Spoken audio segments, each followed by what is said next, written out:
प्रत्येक संत बघा विठ्ठलाचा तुमच्या समोर गाईल कसं गातो की हा विठ्ठल माझा आहे. ज्ञानदेव माऊली काय म्हणते, बाप रखुमा देवीवरू. त्यांच्या वडिलांचं नाव विठ्ठलामध्ये रुक्मिणीबाई होतं आणि दैवताचं नाव हे विठ्ठल आणि रुक्मिणी होतं. बरोबर. मग प्रत्येकाला प्रत्येक संताचा तो आपला देह होता. मला सगळ्यात आवडता अभंग आहे कान्होपात्रेचा. नको देवराया अंत हाता पाहू, प्राण हा सर्वथा जाऊ पाहे. हरिणीचे पाळस व्याघ्रे धरी येले, मज लागी झाले तैसे देवा. शेवट आहे सगळ्यात महत्वाची आहे.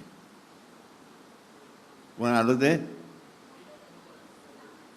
धरी कान्होपात्रे सी हृदयात. हे अभंग कधी म्हटलं माहिती आहे की मनात किंवा सांगितलं राजानं.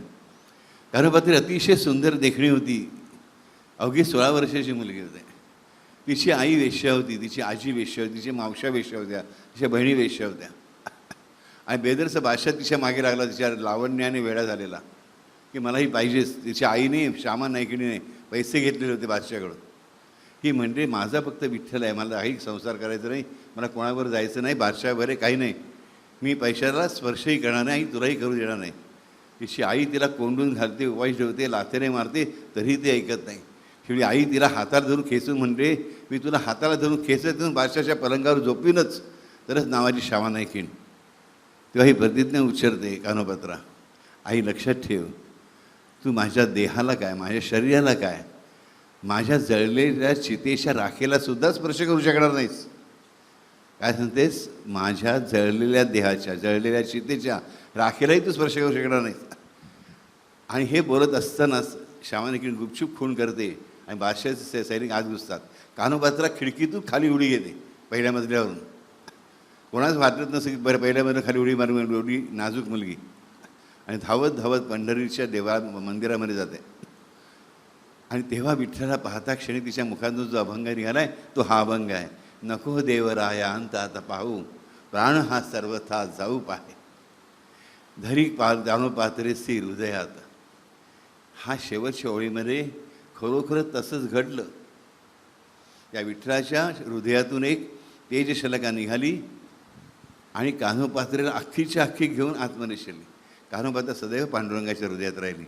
तिचा देह, तिची चिता, तिचा राख कोणाला हात लागायला सुद्धा मिळाला नाही. लक्षात ठेवा. एक वेश्येची मुलगी, तिला कोण आलं गुरुज्ञान द्यायला, काही नाही. फक्त संतांचं नामस्मरण ऐकलं आणि विठ्ठलाला हाताशी धरला, विठ्ठलाचा हात धरला. विठ्ठलाने तिची साथ सोडली नाही.